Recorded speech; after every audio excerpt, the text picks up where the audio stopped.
this big, you have to pay $1 for the ice cream truck, while my dad, he could buy them for 10 cents. Second thing that I found out was that a fudgicle, you had to pay $4.25 for. Me and my dad have discussed was that the economics of an ice cream truck is excellent.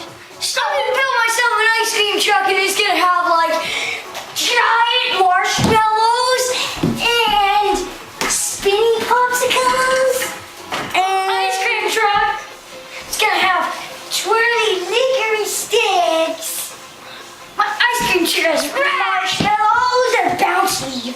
My ice cream truck has built myself an ice cream truck like before. It's gonna have lots of video games. My ice cream truck is rad. I'm building myself an ice cream truck.